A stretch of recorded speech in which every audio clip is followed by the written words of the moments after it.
classes of misfits. To the casual observer, humanity seems to be divided into countless different kinds of people.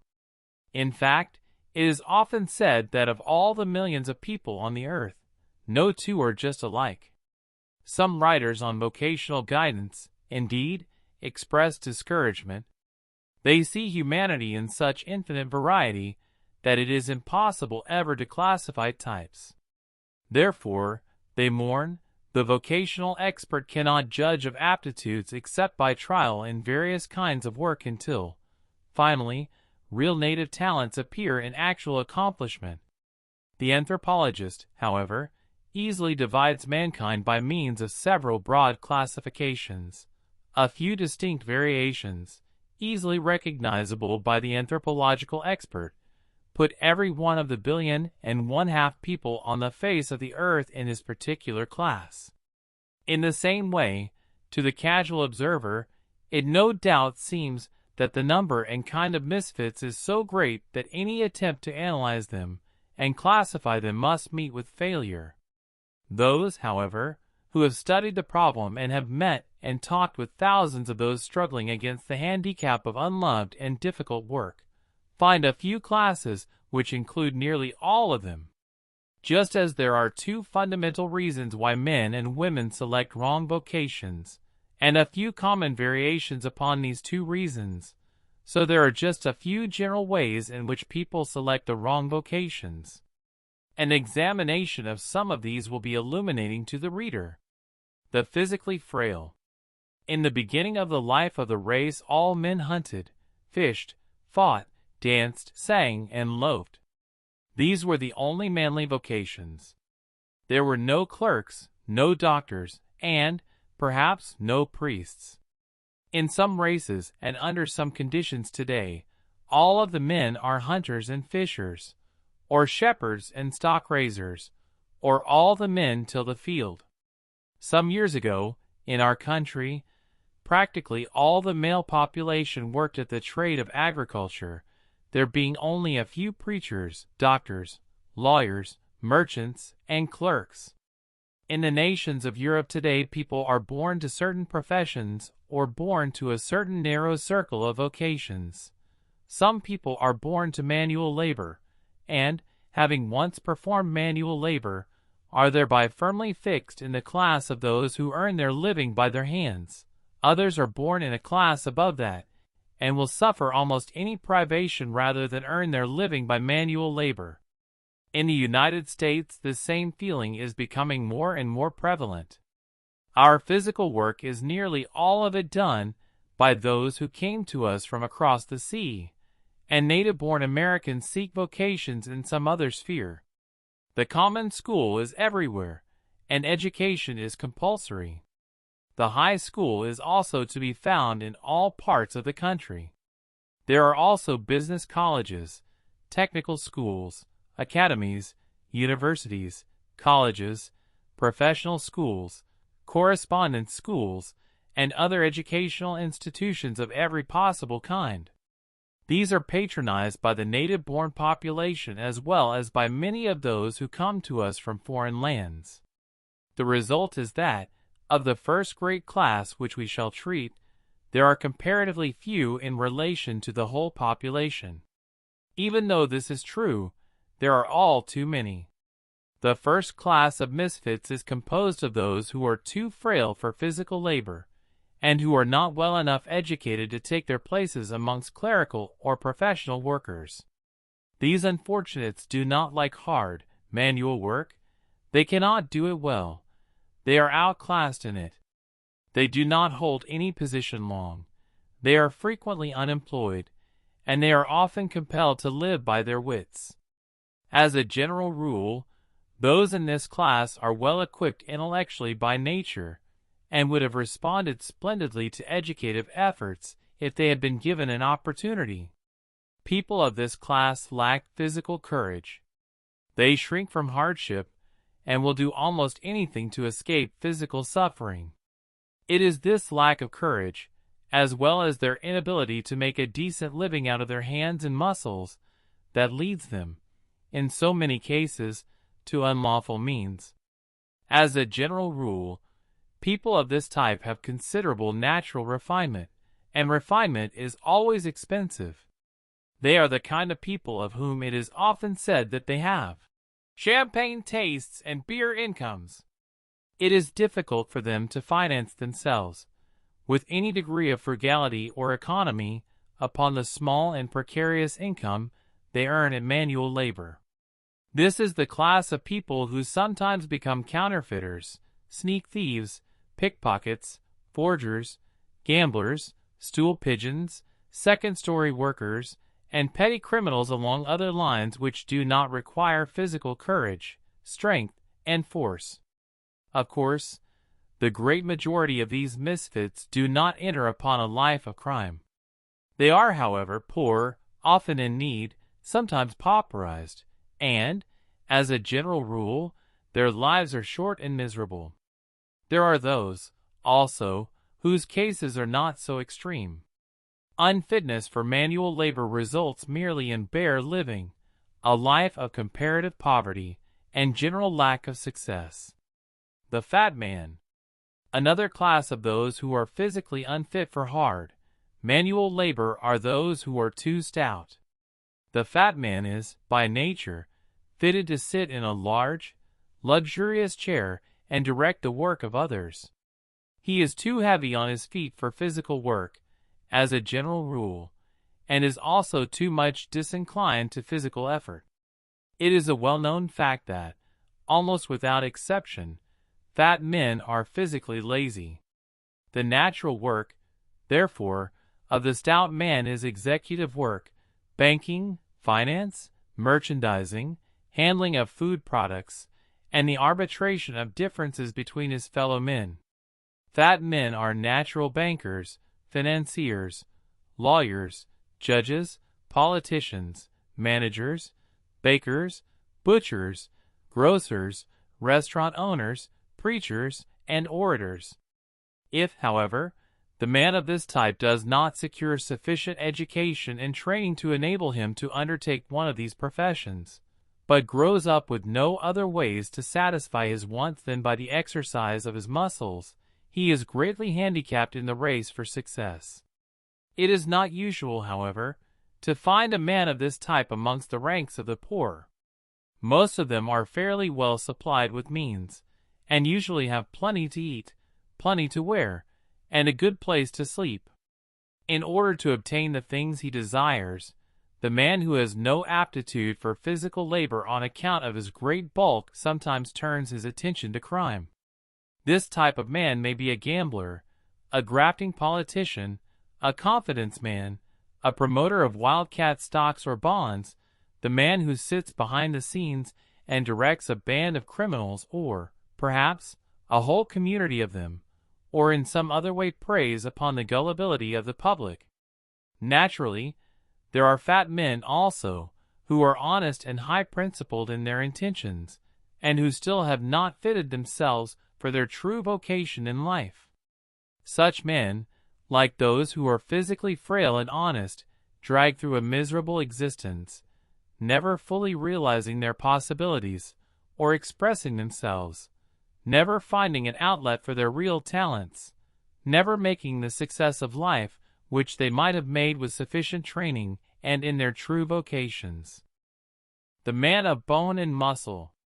Just as there were, doubtless, thousands of men too frail or too corpulent for physical work, who were compelled to do it in the days when practically all men were either farmers or carpenters and builders, so today there are thousands of men far too active for clerical work, who are compelled to do it because certain circles in society have a prejudice against manual labor. There is a type of man whose bony and muscular system predominates in his organization. This type of man loves the out-of-doors. Freedom is to him a physical and moral necessity. He hates and even grows irritable under restraint. He demands physical activity. His muscles call for exercise. His whole physical being is keen for life in the open, with plenty of activity. Yet this type of man, by thousands, is sentenced to spend his life behind the counter or chained to a desk. He is as unhappy there and almost as badly placed as if he were, indeed, in prison.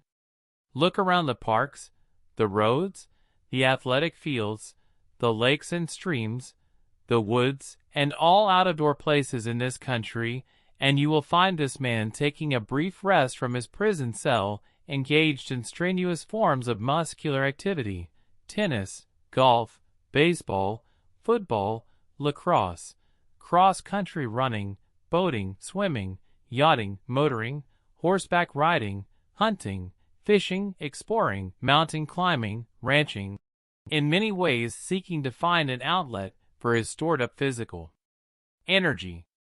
Work for the active man. There is plenty of room for the mental capacity, the executive ability, and the splendid organizing genius of this type of man in outdoor work. Our great forests and fields are not producing 25% of the amount of wealth that they should produce, under even such scientific methods as are known at present. But these are only the beginning. There is an opportunity for those with both mental and physical aptitudes to undertake the solution of the problem. The resources of the universe are infinite. There is no parsimony in nature. There is plenty, and to spare for all. Recently there has been a great deal said about the fact that all of the land on the surface of the earth has now been occupied by mankind, that hereafter food products will become higher and higher in price, that each of us will have to be satisfied with a little less wealth than formerly, that rents will be higher, that the price of land will steadily increase, that, already, there is not enough of the bare necessities of life to go around. This is cited as the cause of pauperism and given as an excuse for war. May not this attitude be mistaken? We have not yet scratched the surface of the possibilities.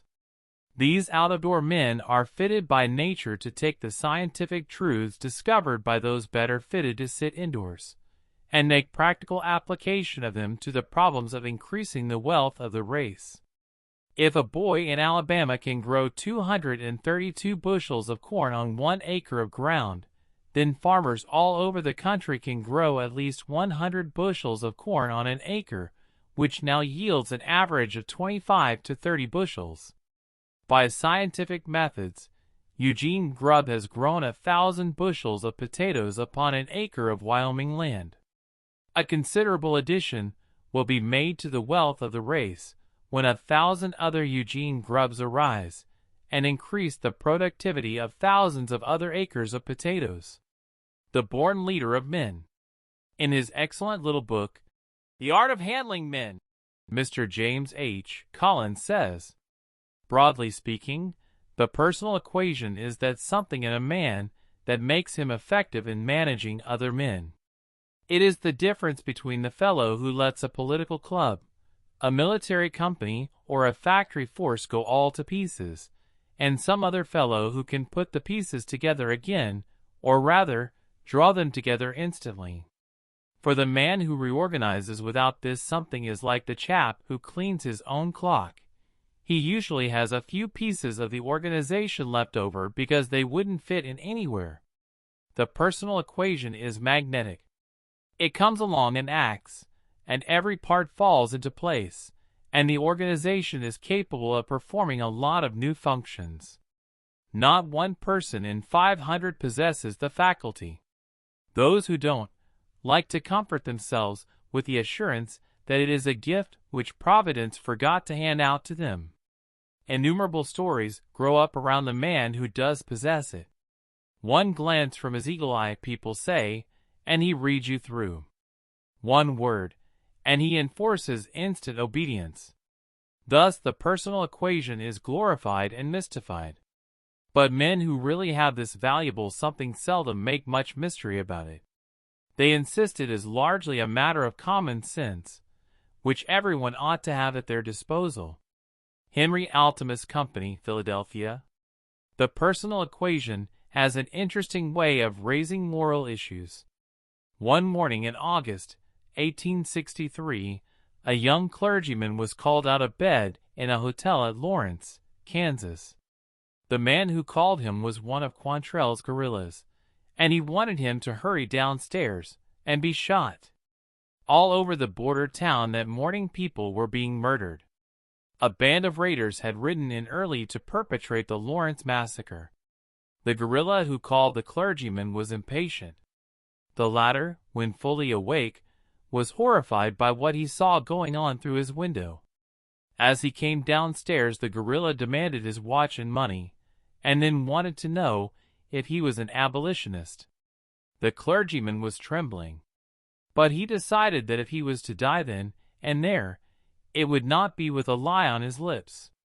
So he said, yes, he was, and followed up the admission with a remark that immediately turned the whole affair into another channel.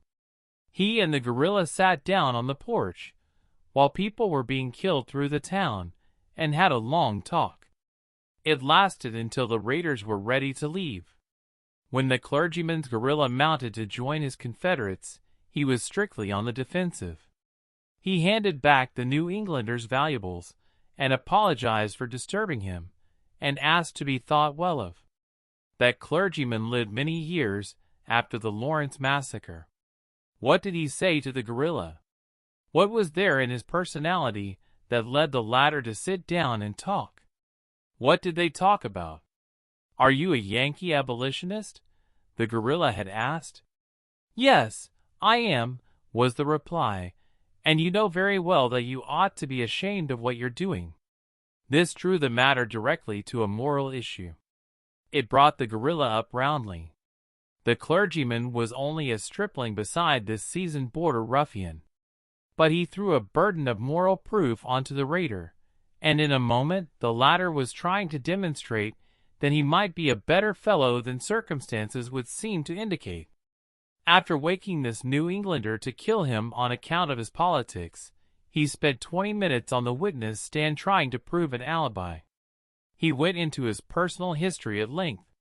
He explained matters from the time when he had been a tough little kid who wouldn't say his prayers, and became quite sentimental in recalling how one thing had led to another, and that to something worse, and so on, until, well, here he was, and a mighty bad business to be in, pardner. His last request, in riding away, was, now, pardner, don't think too hard of me, will you? The personal equation is eternally throwing the burden of proof on the people it controls, and forever raising moral issues. The man who has it may operate by no definite plan, just as this clergyman had none for saving his own life. But he will be a confidence man of the most subtle character. His capacity for expecting things of those under him will be tremendous. Subordinates may never have demanded much of themselves, but for him they will accomplish wonders, just because he expects them to. 3 men were placed at the foreman's desk of a growing factory. Each had technical knowledge enough to run a plant 3 times the size. But all failed. The first was an autocrat who tried to boss from a pedestal, and the men didn't like him. The next was a politician whom the men liked thoroughly, which was his shortcoming, for he tried to run the place as they thought it should be run. As for the third, he tried to run it on nerves, to do everything himself, to be everywhere at once. He didn't fail, really. He snapped like a fiddle string. By that time working tension was relaxed and production wobbling on the down peak.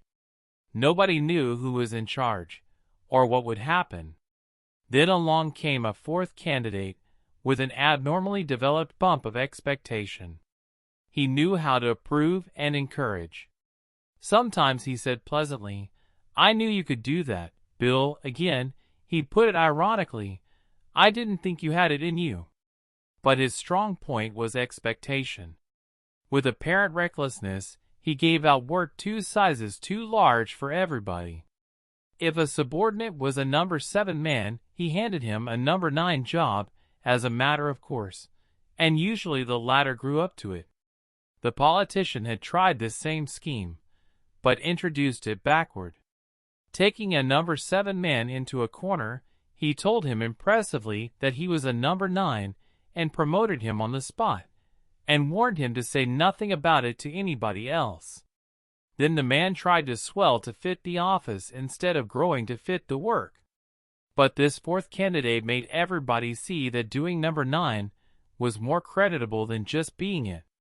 So everybody became interested in the work, and nothing else. There was another suggestive point. Taking charge after 3 foremen had failed, the factory was naturally full of nasty cliques, each with its unhealthy private interest. The new man broke up these cliques by introducing a new interest so big that it swallowed all the little interests, like Aaron's rod.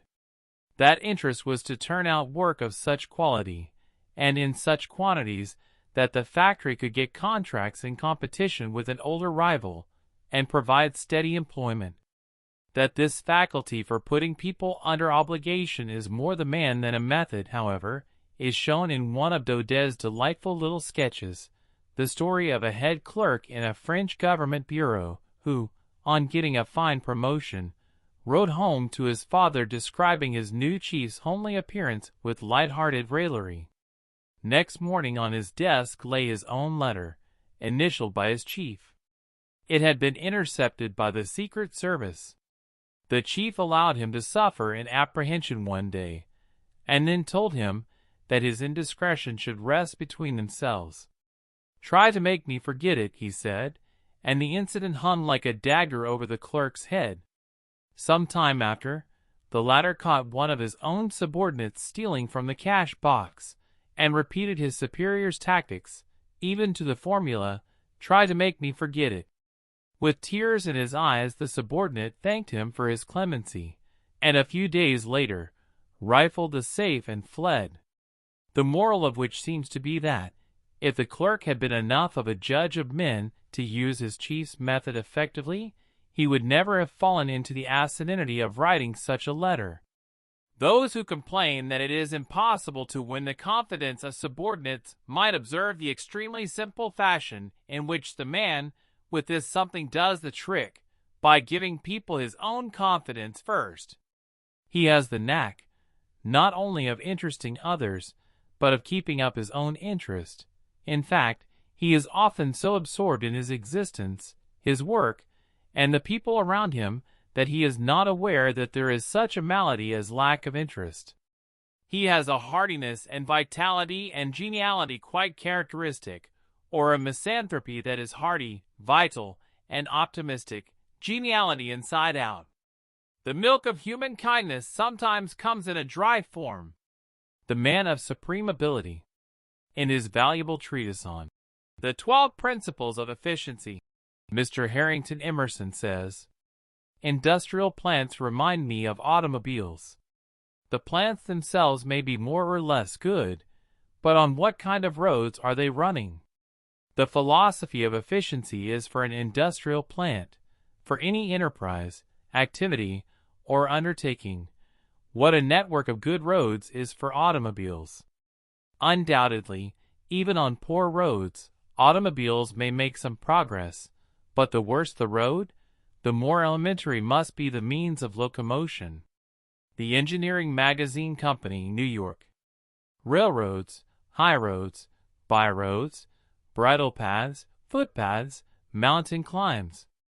The unlettered mountaineer of all countries is the best man for the last, and it takes the best kind of trained climbing expert to emulate him.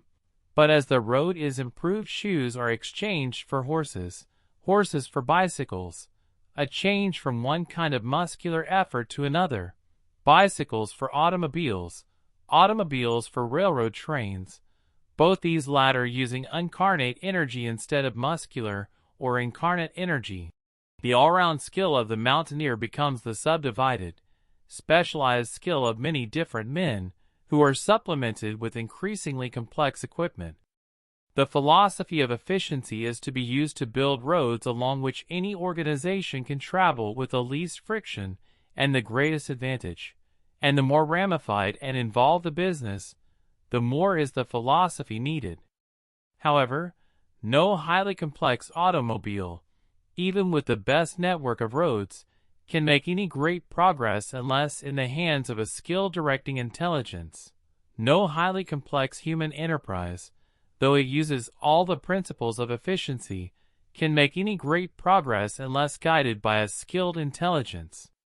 On personality, on the wisdom of the individual, whether locomotive engineer or von Moltke, whether the manager of a plant employing 10 men or Judge Gary, chairman of the board of the gigantic steel corporation, will depend the ultimate value of all that creative physical or philosophical ability has brought together.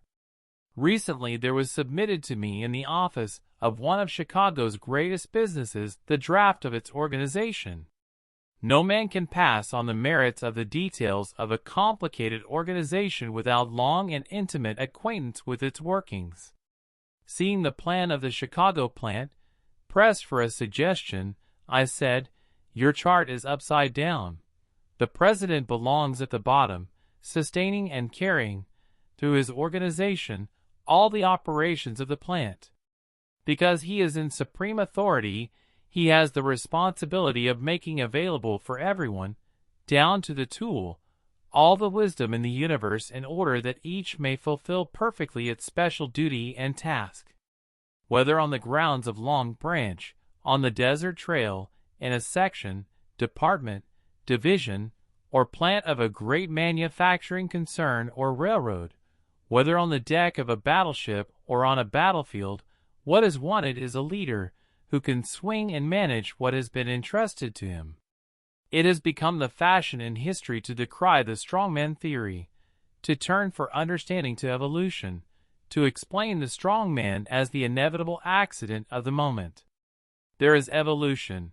There comes, at last, opportunity, but only rarely does the strongman arise. Hence we have England, not Norway or Sweden or Holland. Hence we have Prussia, not Saxony, Germany, not Russia, Italy, not Portugal, France, not Spain, Japan, not Siam or Korea. In 1536 was born in Japan an undersized, monkey-faced boy of good but poor parentage, who, at the age of 13, resolved to make himself the chief power in the distracted kingdom. For 200 years the militant barons had warred against each other, each trying to grab, annex, and hold what he could. The boy, Hideyoshi, deliberately visited the different courts, picked out the baron he thought most endowed with suitable character, succeeded with great difficulty in entering his service in the humblest position, and then steadily and inevitably rose, firstly because he could read human character and always knew almost as soon as they did themselves what his and his lord's enemies were plotting, and secondly, because he was always prepared in advance for any undertaking and skilled in carrying out. Thus, when scarcely more than a child, he reduced the cost of firewood used in the palace to less than one half. A little later he rebuilt the castle walls in 3 days, a task estimated as requiring 60 days. Again, single-handed, he secured provinces that armies had failed to conquer. By gifts of tact, of insight, of diligence, of readiness, that each one of us thinks he possesses, that any one of Nippon's 30 million inhabitants might have possessed and exercised, Hideyoshi rose, step by step, until he directed and guided the whole country, his general, Ieyasu, becoming the first of the Tokugawa dynasty, which lasted from 1603 to 1867, with headquarters at Yedo, Tokyo. Temujin, Genghis Khan, born in a tent in 1162, son of a petty Mongolian chieftain, succeeded his father when only 13 years old. Many of the tribes immediately rebelled, but Temujin held his own in battle and in council against open enemies and insidious traitors, until his empire extended from the China Sea to the frontier of Poland, an empire larger than modern Russia, the largest the world has ever seen. The man of supreme ability is the one who has supernal ideals, who recognizes and uses those underlying principles without which human effort is futile, its results ephemeral.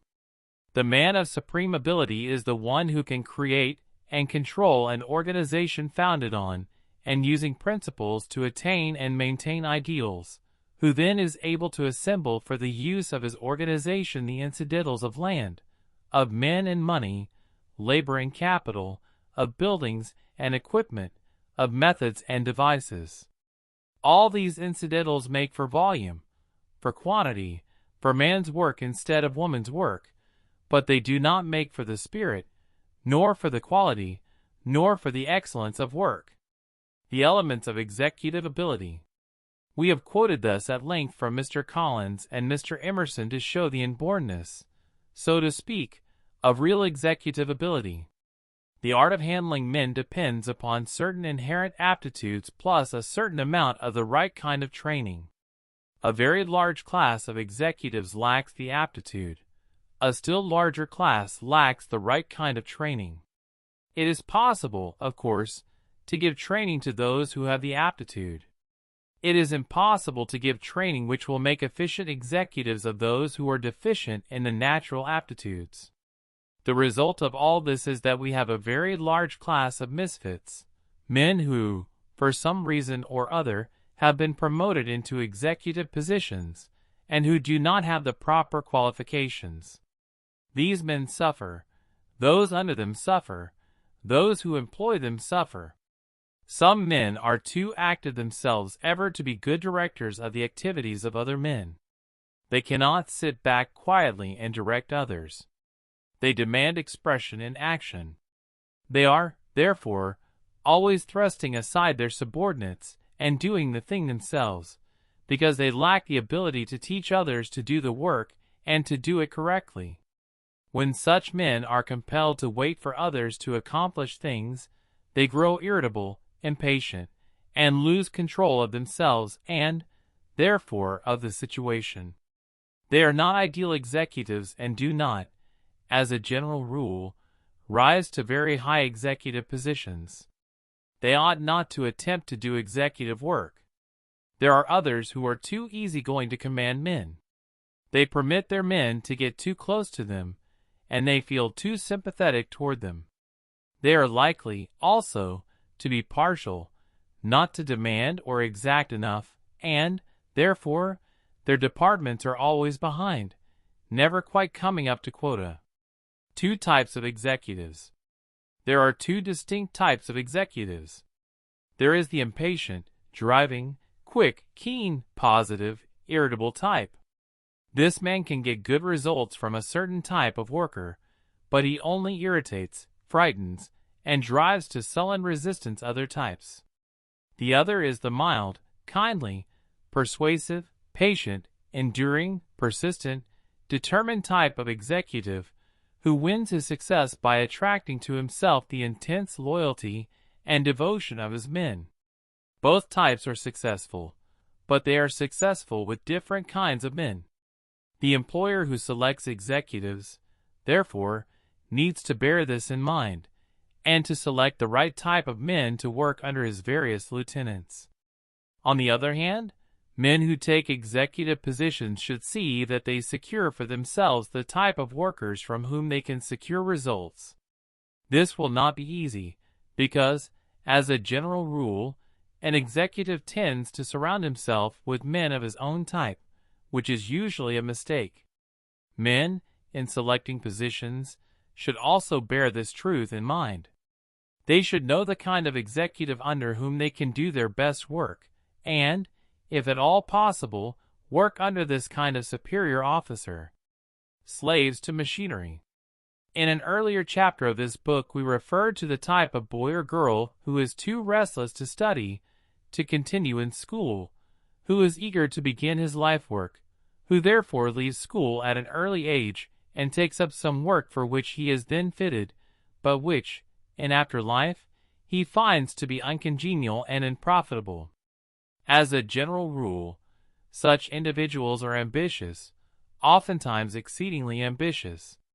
They find, as they grow older, however, that they have not sufficient education and training to enable them to realize their ambitions. Thousands upon thousands of these condemn themselves to mere unskilled manual labor. It is not to be wondered at that these boys and girls leave school, because in school they are compelled to sit quietly, and to try to learn things in which they are not interested out of dry and profitable books. Such pupils need to spend a great part of their time out of doors.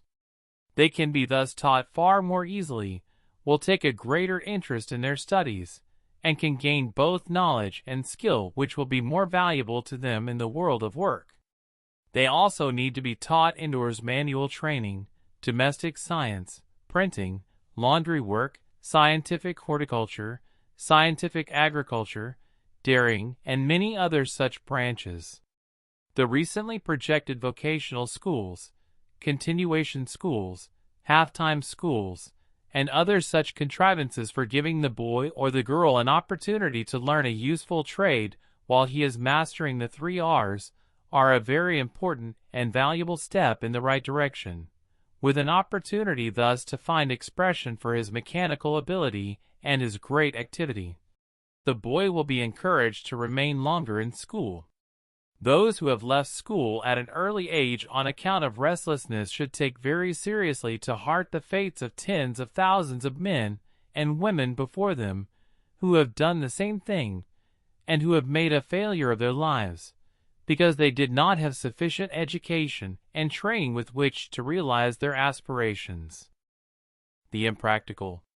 It has been frequently remarked that this is a commercial age. Our great captains of industry, our multimillionaires, have, most of them, made their fortunes in commerce. This is an age, perhaps, especially in the United States, which rather makes a hero of the businessman. For this reason, there are many who are ambitious for commercial success. Every year thousands upon thousands of young men and women leave school in order to enter business. By a very natural psychological paradox, there seems to be a fascination about commerce and finance for many young people who have little aptitude for these vocations. Many people, feeling their deficiencies, yearn to convince themselves and others that they are not deficient. It is only another phase of the fatality with which a Venus longs to be a Diana and a Minerva a Psyche. Thousands enter business who have no commercial or financial ability. They cannot know the requirements. They cannot understand the fundamental principles of business. Commercially, they are babes in the woods. Therefore, they go down to bankruptcy and insolvency, to their great detriment and to the injury of many thousands of others. These young people are too impractical for business. They may have a theoretical understanding of it, and an intellectual desire to succeed. But, as a result of their impractical type of mind, they neglect details, they overlook important precautions, they are, oftentimes, too credulous, too easily influenced. They usually make poor financiers. They do not make collections well. They are incautious in extending credit and in maintaining their own credit. Often they are inefficient and wasteful in management. They do not take proper account of all the costs in fixing prices. They enter into foolish contracts, make promises which they are unable to keep, and oftentimes, as a result of too great optimism, undertake far more than is commercially feasible. Hungry for fame. The same strange quirk in human nature which takes the impractical into the marts, takes many ambitious but inherently unfit into art and literature. The stage-struck girl who has not one scintilla of dramatic ability is so common as to be a joke to all but herself and her friends. Every editor is wearied with his never-ending task of extinguishing lights which glow brightly with ambition, but have no gleam of the divine fire. Teachers of art and music, both in this country and abroad, are threatened with insanity because of the hordes of young men and women who come to them with money in their hands, demanding to be made into famous artists and musicians, not having been born with genius. Some of these unfortunates spend years of time and thousands of dollars in money attempting to fit themselves for careers, only to end in utter failure. Some, even after they have made a comparative failure of their education, eke out a tortured existence, hoping against hope for the golden crown of fame and fortune. In sober truth, the fatal lack in most of these disappointed seekers is not that they have no talent, but that they are too lazy mentally to make a real success of the natural aptitudes they have. They lack the infinite capacity for taking pains. They are deluded by the idea that success depends upon inspiration, that there is no perspiration.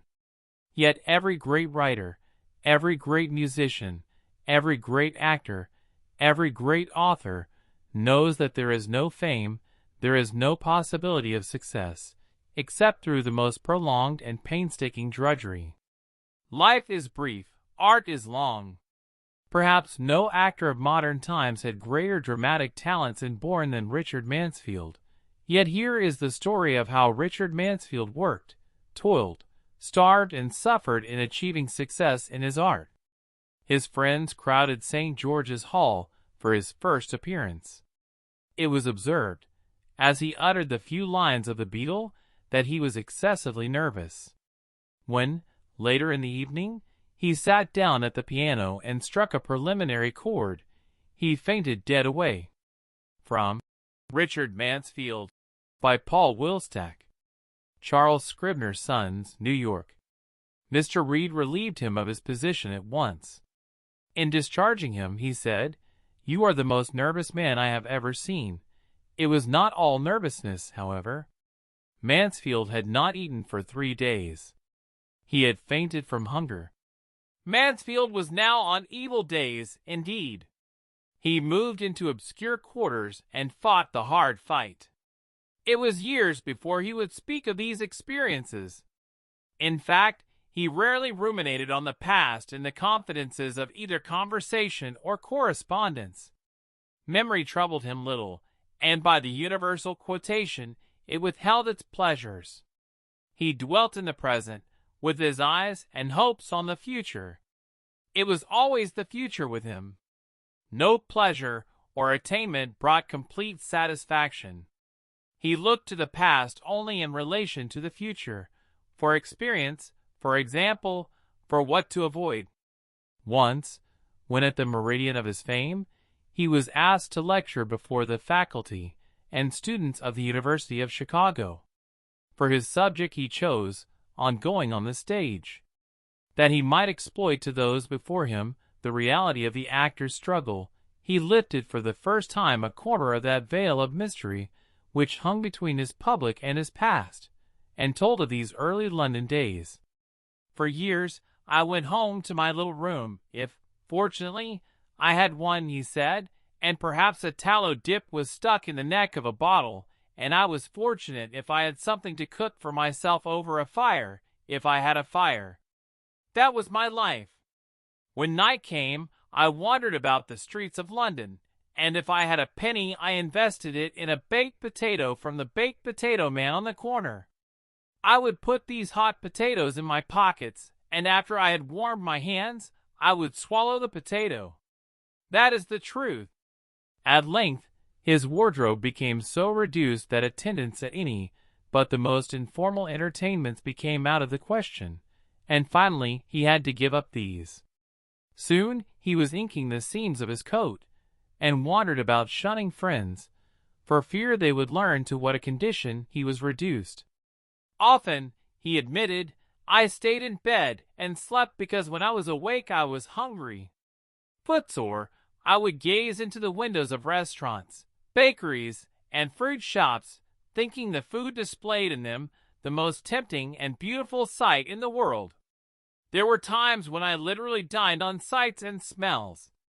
He did every species of dramatic and musical hack work in drawing rooms, in clubs, and in special performances in theaters. Sometimes he got into an obscure provincial company, but he said that his very cleverness was a kind of curse, since the harder he worked and the better the audiences liked him, the quicker he was discharged. The established favorites of these little companies always struck when a newcomer made a hit. Richard Barker was the stage manager, and Mansfield could never please him. After trying again and again, he once cried, "Please, Barker, do let me alone. I shall be all right. I have acted the part." "Not you," declared Barker. "Act? You act, man. You will never act as long as you live." The recollection of the rebuffs, poverty, starvation, inability to find sympathy, because, possibly, of the pride which repelled it, the ill fortune which snatched the extended opportunity just as he was about to grasp it, the jealousy of established favorites of the encroaching popularity of newcomers, the hardships of provincial travel and life in a part of the country, and at a time when the play-actor was still regarded as a kind of vagabond, and was paid as such, the severity of the discipline he encountered from the despots over him, all painted pictures on his memory, and fed a fire under the furnace of his nature, which tempered the steel in his composition to inflexibility. The stern rod of discipline was held over him every moment, and often fell with unforgettable severity. He was trained by autocrats in a school of experience more autocratic than anything known to the younger actors of this generation. When the part of Chevrier was given to him, Mansfield was fascinated with his opportunity, but he kept his counsel. He applied every resource of his ability to the composition of his performance of the decrepit old rake. He sought specialists on the infirmities of Ruiz. He studied specimens in clubs, on the avenue, and in hospitals, and in the privacy of his own room he practiced make-ups for the part every spare moment. The rehearsals themselves were sufficiently uneventful. He gave evidence of a careful, workmanlike performance, but promise of nothing more. While he was working out the part, Mansfield scarcely ate or slept. He had a habit of dining with a group of young bohemians at a table d'hôte in 6th Avenue. The means of none of them made regularity at these 40-cent banquets possible, so his absence was meaningless. One evening, however, he dropped into his accustomed chair, but tasted nothing. "What's the matter, Mansfield?" asked one of the others. "Tomorrow night I shall be famous," he said. "Come and see the play." His friends were accustomed to lofty talk from him. His prophecy was answered with a light laugh, and it had passed out of their memories as they drifted into the night. This was one of those intuitions to which he often confessed, and it told him that the years of apprenticeship were behind him, and the artist in him was on the eve of acknowledgment. On the night of January 11th, 1883, the theater was radiant with an expected audience, half convinced in advance by the record of the Union Square's past, but by the same token exacting to a merciless degree, to see their old friends in the first performance in America of a Parisian romance.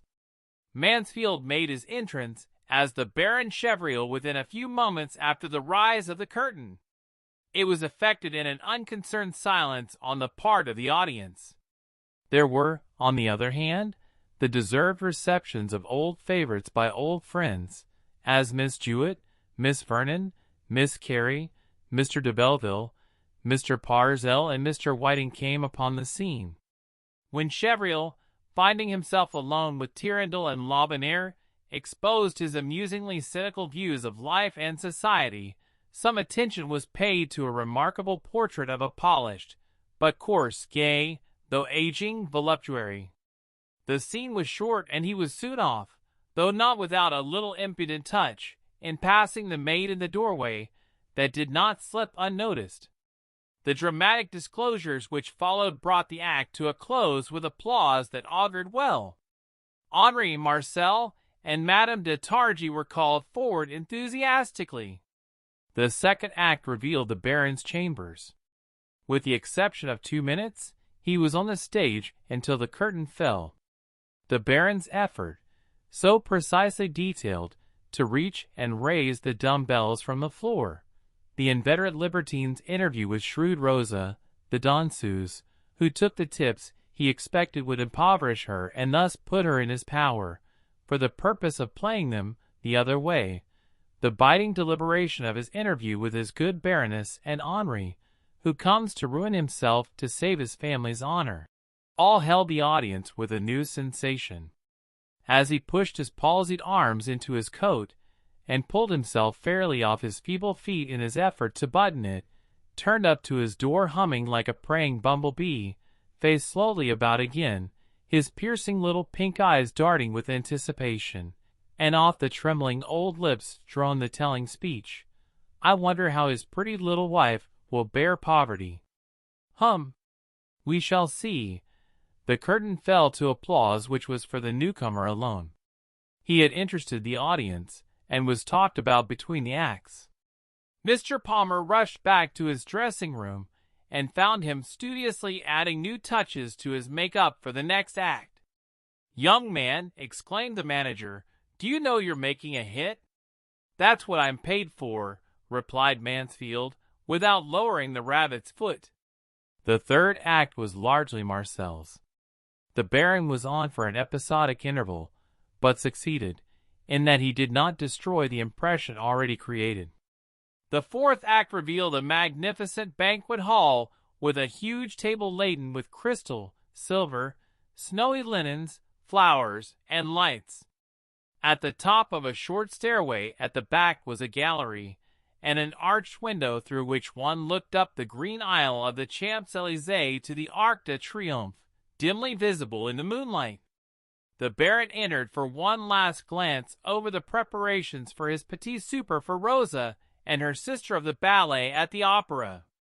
The effectiveness of his entrance was helped by his appearance behind a colonnade, and there he stood, only half revealed, swaying unsteadily while his palsied hand adjusted his monocle to survey the scene. There was a flutter of applause from the audience, but, appreciatively, it quickly hushed itself. He dragged himself forward.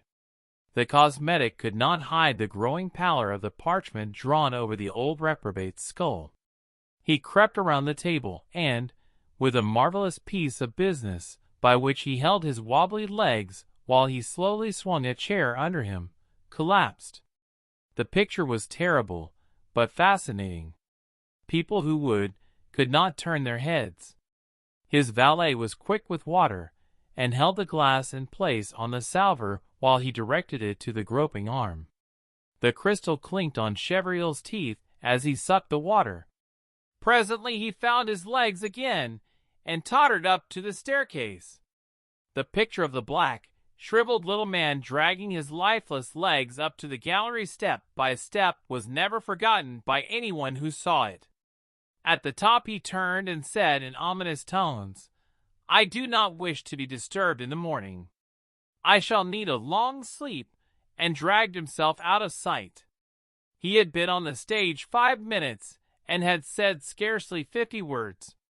The picture and the effect were unmistakable. The audience capitulated. There was a roar of applause which lasted several minutes. The whispered discussion of this scene was such that scarcely any attention was paid to the stage until the Baron returned. Almost immediately afterward the ballet girls pirouetted into the hall in a flutter of gauze, and the places at the tables were filled. No one listened to the lines. All eyes in the house were focused on the withered, shrunken, flaccid little old Baron, who sat at Rosa's right, ignored by everyone about him, as they gorged on his food and drank his wines. Soon he drew himself up on his feet, and, raising his glass, said, "Here's to the god from whom our pleasures come. Here's to Plutus and 1,000,000. The gay throng about the table echoed the toast, "To Plutus and 1,000,000, and Chevril continued, "While I am up, I will give a second toast. Here's to Rosa, the most splendid incarnation that I know."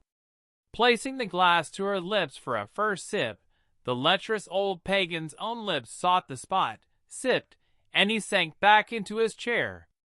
What else went on till he rose again no one knew or minded. No eye in the house could wander from the haggard, evil, smiling, but sinister old face. Presently he was up once more and, with his raised goblet brimming with champagne, he offered a third toast. "Here's to material nature, the prolific mother of all we know, see, or hear. Here's to the matter that sparkles in our glasses and runs through our veins as a river of youth. Here's to the matter that our eyes caress as they dwell on the bloom of those young cheeks. Here's to the matter that, here's the matter that, here's. The attack had seized him. Terrible and unforgettable was the picture of the dissolution. The lips twitched, the eyes rolled white, the raised hand trembled, the wine sputtered like the broken syllables which the shattered memory would not send, and the swollen tongue suddenly could not utter. For one moment of writhing agony he held the trembling glass aloft. Then his arm dropped with a swiftness that shattered the crystal. Instinctively he groped up to the stairs for light and air. He reeled as if every step would be his last. Rosa helped him up to the window, but recoiled from him with a shriek. Again his hand flew up, but there was neither glass, wine, nor words. He rolled helplessly and fell to the floor, dead. The curtain fell. It was probably the most realistically detailed figure of refined moral and physical depravity, searched to its inevitable end, the stage has ever seen. For a moment after the curtain fell there was a hush of awe and surprise. Then the audience found itself and called Mansfield to the footlights a dozen times. But neither then nor thereafter would he appear until he had removed the wig and make-up of the dead Baron. There was no occasion to change his clothes.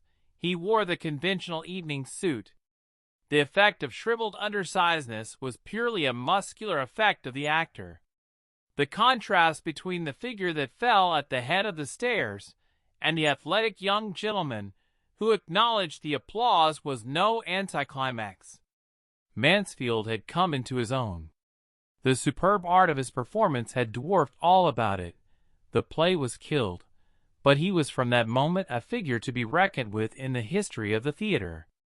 It is said that when Paderewski played before Queen Victoria, she said to him, "Mr. Paderewski, you are a genius." "Ah, your Majesty," he replied, "perhaps. But before I was a genius, I was a drudge." And this is true. It is said that Paderewski spent hours every day, even after achieving his fame, practicing the scale, improving his technique, and keeping himself in prime condition. Study the life and achievement of any great man of genius. His genius has consisted principally in his wonderful capacity to labor for perfection in the most minute detail. And yet most ambitious misfits are unwilling to work hard. Their products always show lack of finish due to slipshod methods, unwillingness to spend time, to take pains to bring what they do up to a standard of beautiful perfection, so far as perfection is humanly possible. Those who are mentally lazy do not belong in an artistic vocation. There are probably many things that they can do, and do well in some less spectacular lines, some calling that does not require such mental effort. Misfits in the professions. In the traditional educational system, the common school is not particularly adapted to prepare its pupils for life, but rather to prepare them for either a high school or a preparatory school. Passing on to the high school, the same condition prevails. The whole question in every high school and every preparatory school is whether the training will accredit one to certain colleges and universities. So the traditional high school graduate is not prepared for life. He is prepared for college or the university. He goes on to the university. There he finds that he is being prepared chiefly for 4 or 5 learned professions: the law, the ministry, medicine, engineering, and teaching. In the beginning, the university was supposed to train a man, not for work, but for leisure. The very word scholar means a man of leisure.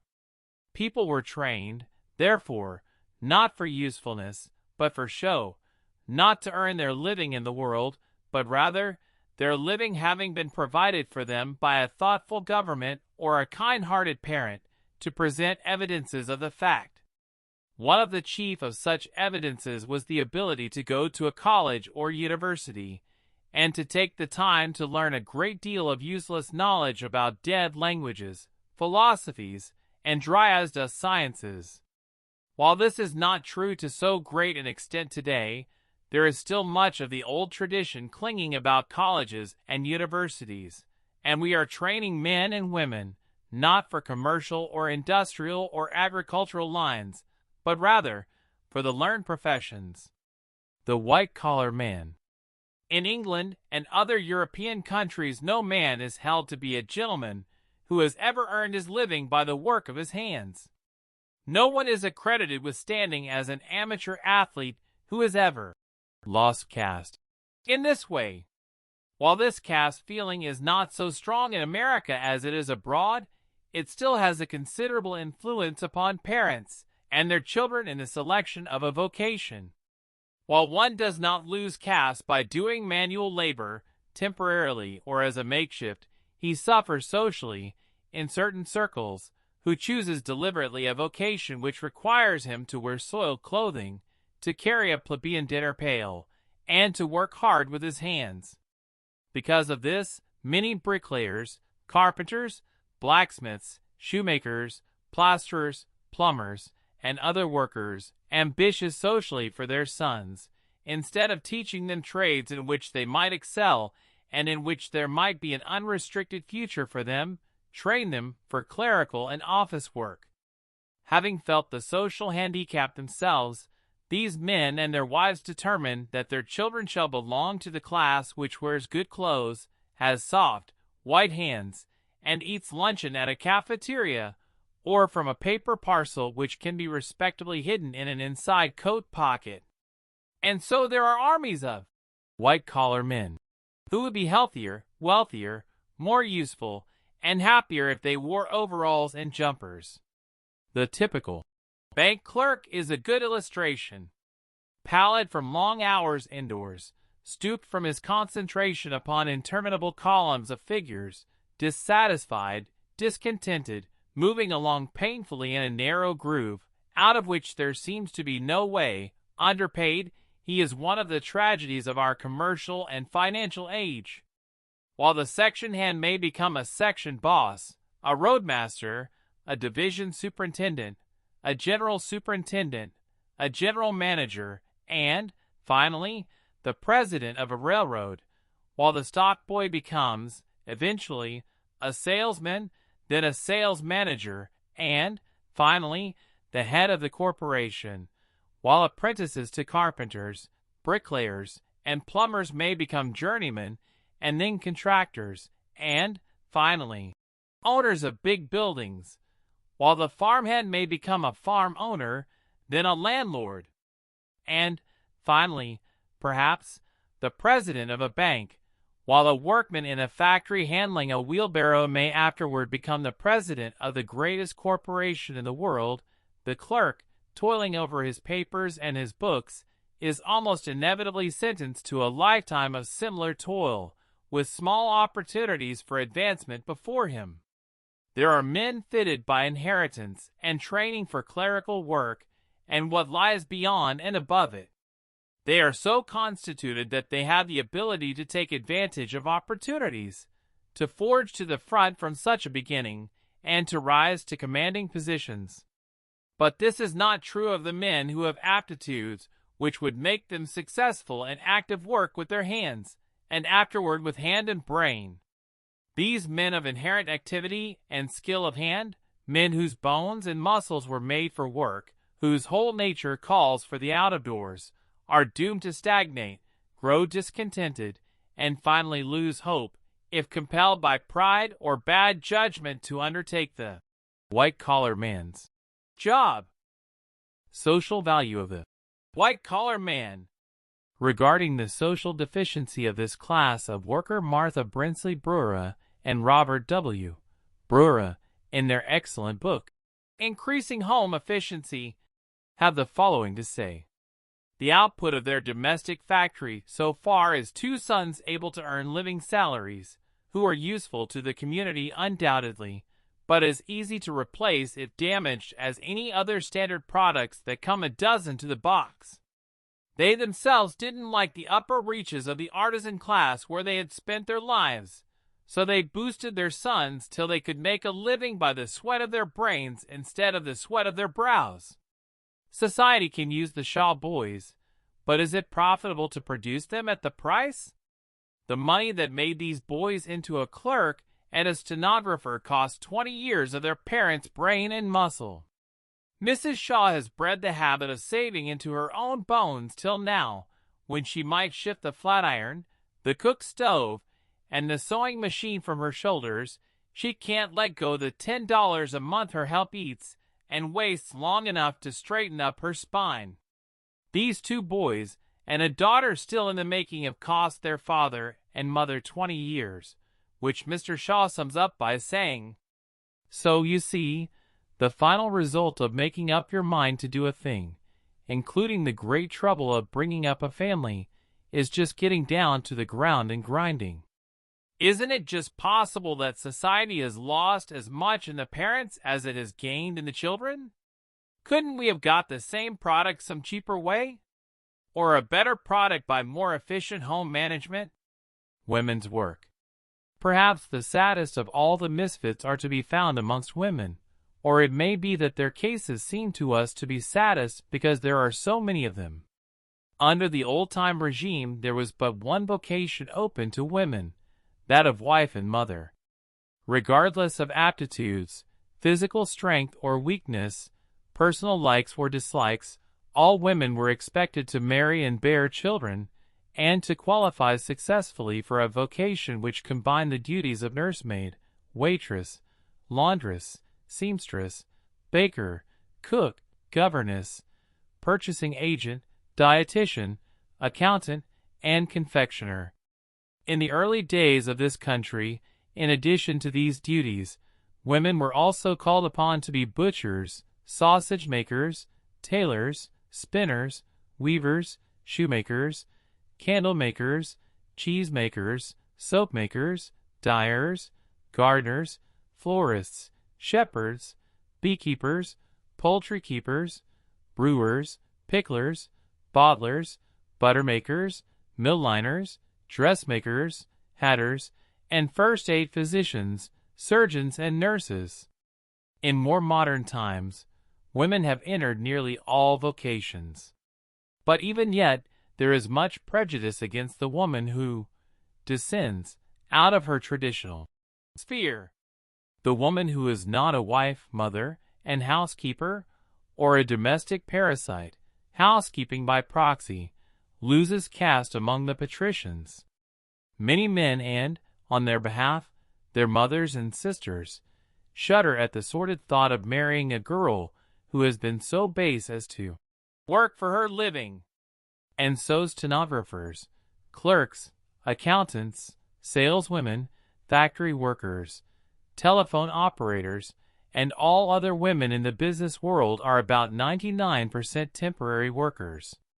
Even in executive positions, and in the professions, most women look upon wages and salaries as favoring breezes, necessary until they drop anchor in the haven of matrimony. And even those who most sincerely proclaim themselves wedded to their careers, in many instances, exercise their ancient privilege, change their minds, and give up all else for husband and home. Every normal woman was intended by nature to marry. It is right that she should marry. She does not truly and fully live unless she does marry. She misses deep and true joy who is not happily married, and usually feels cheated. But the same may be said of every normal man. The difference is that, according to tradition, marriage is woman's career, while man may choose a life work according to his aptitudes. Because of prejudice, however, it is rarely that the happily married woman makes a business or professional career. Husbands, except those who do so through necessity, or those who are unafraid of convention, do not permit their wives to work outside of the home. Because of false pride, many men say, "I am the breadwinner. If I cannot support my wife as she should be supported, then I do not wish to marry."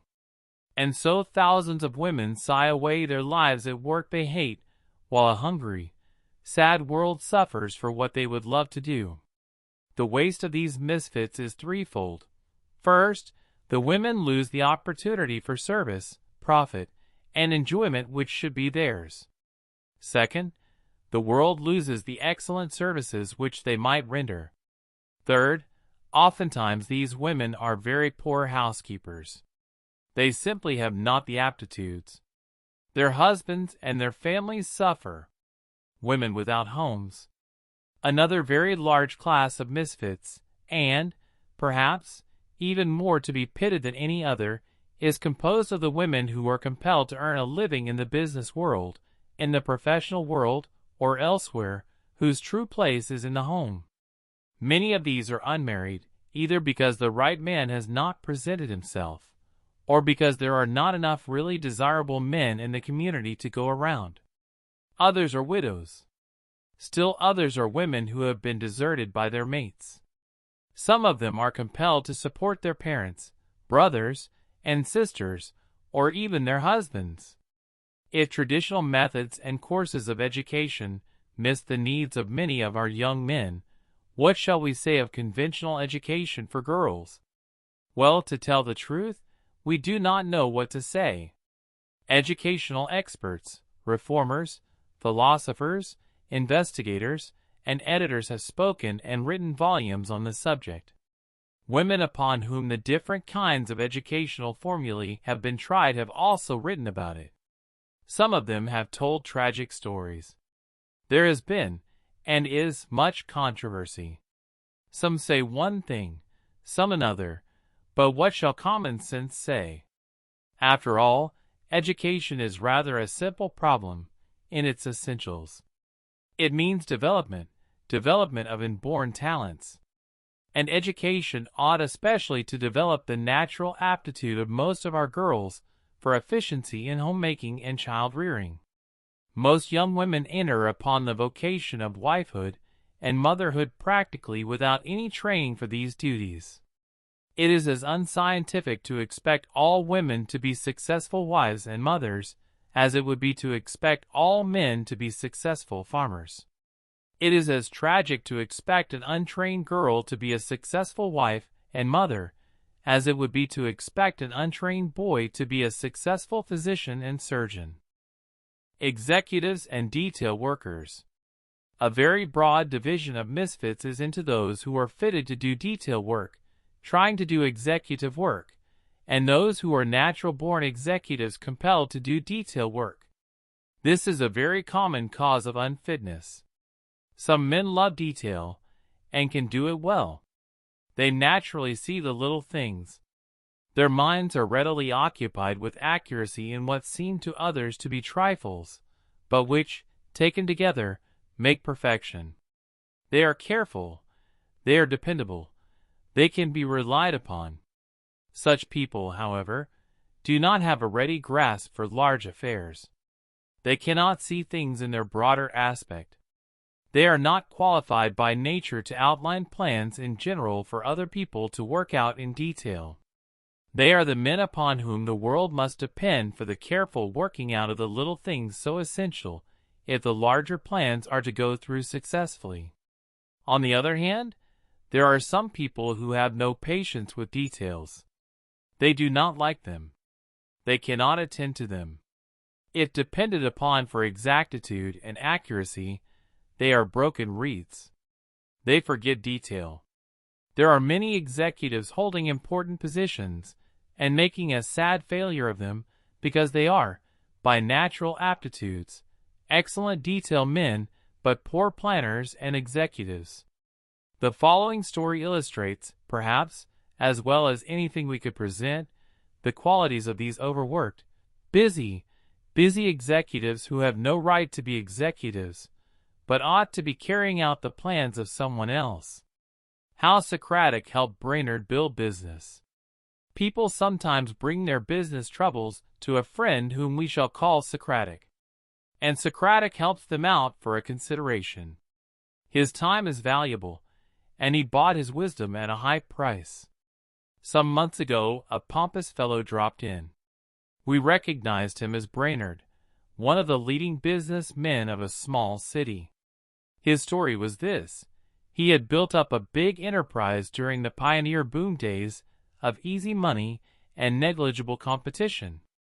Now, when margins were closer, the pace hotter, and a half-dozen keen fellows were scrambling for their shares of a trade he had formerly controlled jointly with one other conservative house, he found sales falling off and his profits dwindling to a Midas quantity. Socratic heard him through, then said, "I'll look your business over, tell you the troubles, and show you how to remedy them for $100. "Oh, I couldn't afford to pay that much, the way business is now," Brainerd objected. "How much, then, do you figure it would be worth to you to have your sales and profits climb back to high-water mark?" "Oh, that would be worth thousands of dollars, of course. But can you guarantee me any such results?" "Keeping the appointment." "Well, if you carefully study over what I tell you, and faithfully follow my advice, and the results are not satisfactory, you need pay me nothing. Is that agreeable?" "Sure.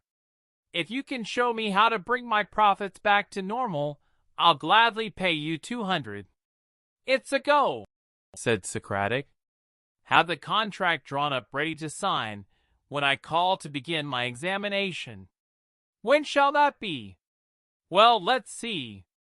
I'm so all-fired busy it's hard to find time for anything. Say early next week sometime." "All right. What day?" "Oh, Tuesday or Wednesday." "Tuesday will be satisfactory." "What hour?" "Well, sometime in the forenoon, I guess." 10 o'clock be all right?" "Yes, 10 o'clock will do." "Very well, I'll be there at 10 sharp." Tuesday morning, at 10 sharp, Socratic stood by Brainerd's desk. Brainerd was working away like a busy little high-pressure hoisting engine. He looked up with a bright smile. "Oh, it's you, is it? Sorry, but I can't do anything for you today. I'm awfully up against it for time. Can't you drop in a little later in the week?" "What day?"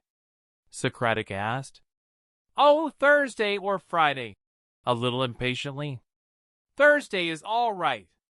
"What hour?" 10 o'clock do?" Yes, that will do," sighed the busy businessman, his nose deep in his work. Socratic turned on his heel and walked out. The head clerk's salary. Thursday morning he was again beside Brainerd's desk. It was easy to see that this little buzzfly was a mile up in the air. High-dollar coat was off, his cuffs turned back, his collar unbuttoned, his hair mussed, and he had a streak of soot across his nose. He hardly looked up. Just kept chugging away like a motorcycle going upgrade at 50 miles an hour. "Oh, but he was the busy man. Sorry to disappoint you again, Socratic," he jerked out, "but I haven't got time to breathe. You'll have to come in again. Making stacks of money with all this strenuous activity, I suppose?" asked Socratic. "Oh, no. It keeps me on the jump like a toad under a harrow to pay expenses. Call that a profitable way to spend time and nervous energy so prodigally? It may not be, I suppose it isn't, but I can't help it. Your head clerk draws pretty good pay, doesn't he?" asked Socratic. "Why, yes," answered Brainerd, staring. "Probably has a bigger income to handle, personally, than you have?" "Oh, I guess so." "You'll have to excuse me, Socratic. I'm too busy to talk today." Queer, but your head clerk and cashier seem to have plenty of time for conversation. They have been scrapping for 15 minutes about chances of the Pirates and the Cubs. You feel happy to pay people big salaries for talking baseball? No, of course not, but how can I help it? A man can't hire reliable help for love or money in this town, and I haven't got time to watch all of him. How would it do to have the bookkeeper check up those sales slips you are tearing your hair over, instead of manicuring her pretty patties and tucking in her scolding locks? Well, she was doing something else when I began. Excuse me a minute. Some fool excuses.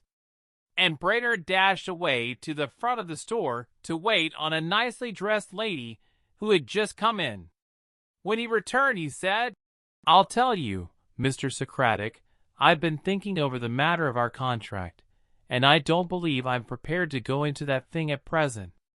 Times are so hard and I am so rushed for time, and you would probably recommend a lot of things I couldn't afford, and likely couldn't work in with my present system.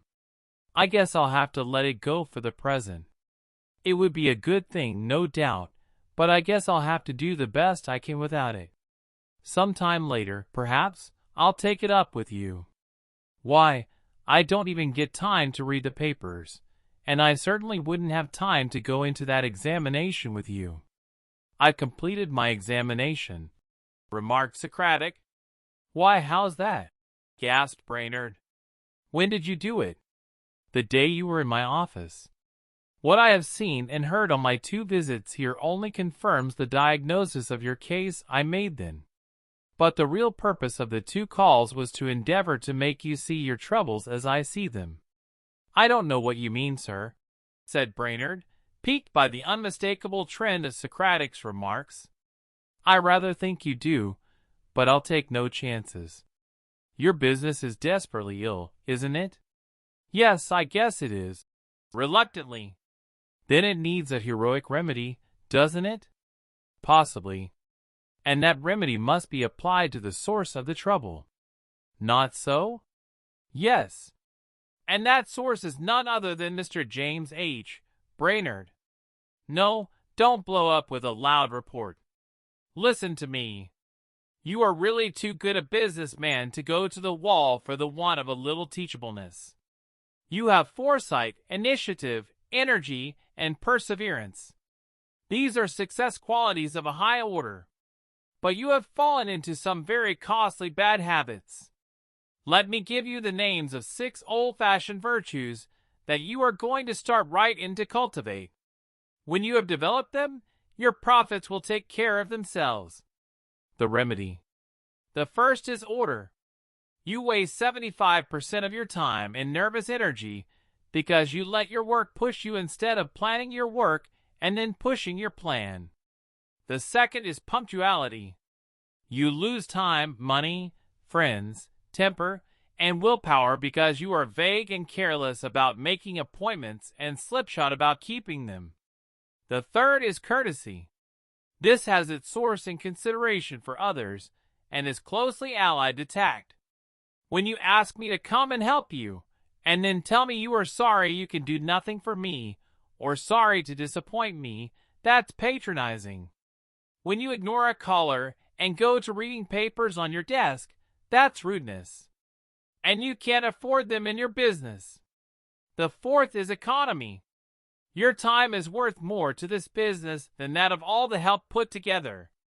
And when you spend it doing what a $10 a week girl could do just as well, it is sinful extravagance. It wastes not only your time, but hers. Worst of all, it undermines your self-respect and her respect for you. The fifth is honesty. When you rush away to wait on some customer yourself because that customer has connived with you for some special cut rates, you may not intend it, but you are dishonest. Business must be done at a profit, and all those who share in the privileges of buying from this store should share proportionately in paying you your profit. If anyone doesn't pay his share, the others have to make up for it. Give everybody a square, equal deal. That will build confidence and increase trade. And then you can leave your salespeople to wait on all customers, giving you more time for real management, generalship. The sixth is courage. It's easy enough to see obstacles, to make excuses, to procrastinate. When a hard task has to be done, you will find it no help to begin to catalog the difficulties. Just fear not, and do it. Now, you are going to cultivate these virtues, Brainerd, because you see that I am right and because, after all, you are a man of good judgment and reason. Never mind the contract. When you think my advice has proved its value, send me what you think it is worth. And he walked out, leaving Brainerd purple in the face with a number of varied emotions, chief among which were outraged dignity and warm gratitude. While you and we know many Brainards, there are men capable of handling large affairs who, through lack of training, lack of opportunity, or a choice of a wrong vocation, are sentenced to sit, year after year, working away in an inefficient, fumbling manner, with a mass of details which they hate, and which they are not fitted to take care of properly. Such people are often conscientious. They have a great desire to do their work thoroughly and well, and the fact that they so frequently neglect little details, forget things that they ought to do, overlook necessary precautions, and otherwise fail to perform their duties, is a matter not only of supreme regret and humiliation to them, but of great distress to those who depend upon them. Carefulness and recklessness. Carefulness and prudence are natural aptitudes. The careless man is not willfully careless. He is careless because he has not the aptitudes which make a man careful.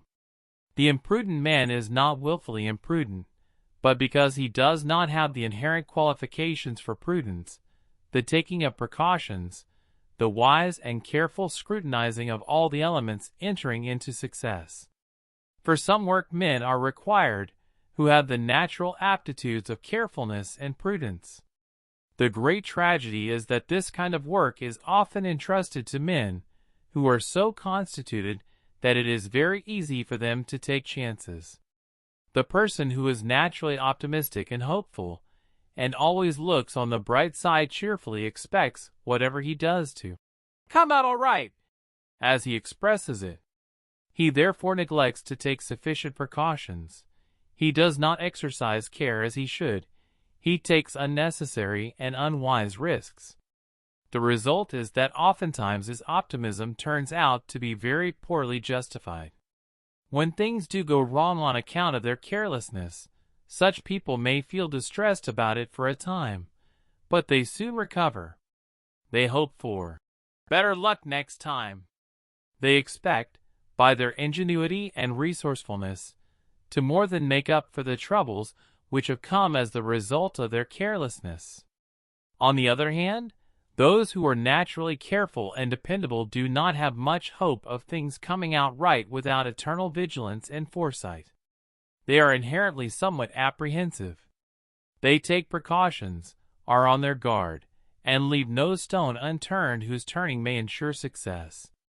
But there are certain classes of work which require a willingness to take chances. Such enterprises are speculative. In order to be happy in them, one must have a certain amount of optimism and hopefulness. He must accept temporary failure without discouragement. The heart to look on the bright side of every cloud must be born in one. He must believe always that the future will bring more desirable results. The careless person delights in this kind of work. The element of chance in it appeals to his sporting blood. The danger gives him needed excitement and thrill. The anxious, apprehensive person has no place in such enterprises. Their uncertainties are a drain upon his nervous system. He worries. He makes himself ill with his anxieties and apprehensions. He is unhappy. When disaster does happen, he takes it seriously, feels discouraged, thinks his efforts have been of no avail, can see nothing in the future but black ruin, and otherwise destroys not only his joy in his work, but his efficiency and usefulness in it. In actual practice, we find both prudent and reckless misfits. Such people are unhappy, inefficient, and usually unsuccessful. It is strange that men do not understand, before undertaking a vocation, so elemental and fundamental a thing as the question of carelessness and carefulness. Yet, somehow or other, they do not. We find thousands of men worrying, anxious, distrait, because of the uncertainties of their businesses and the chances they have to take. We find other thousands of men blundering, careless, optimistic, always hopeful for better things in the future, and yet attempting to succeed in a business which requires care, infinite pains and precautions. Thoughtless, impulsive, frivolous people are always trying to do work requiring careful, plodding, painstaking, methodical ways, while thoughtful, philosophic, and deliberate people oftentimes find themselves distressed, bewildered, and inefficient in the hurly-burly of some swift-moving vocation. Some other misfits. Mild, easy-going, timid, self-conscious men we frequently find in vocations which require aggressiveness, courage, fighting ability, self-confidence, and a considerable amount of hard-headed brutality. On the other hand, we sometimes find the fighting man in a profession which is considered to be quiet and peaceable. Similarly, we have often seen lawyers, whose profession requires of them a good deal of combativeness, shrewdness, a certain degree of skepticism, and a large amount of hard-headed determination to win, no matter what the cost, handicapped by extreme sensitiveness, sympathy, generosity, non-resistance, credulity, humility, and self-consciousness. Physically, they were wonderfully capable of success as lawyers. Intellectually, they, perhaps, were even better fitted for the profession than many of their brothers in the legal fraternity. But emotionally, they were absolutely unfit for the competition, the contest, the necessity for combat and severity in the practice of law. Contrawise, we have often seen hard-headed, shrewd, skeptical, grasping, unprincipled, aggressive, fighting men in professions where they did not belong, in professions requiring sympathy, credulity, kindness, tact, generosity, unselfishness, and other such qualities. We have not, in this chapter, outlined all of the different classes of misfits. That would be impossible. We have, however, referred to the most common of them. Probably 9/10 of all the misfits which have come under our observation could be classified under one or more of the heads we have outlined in the foregoing chapter.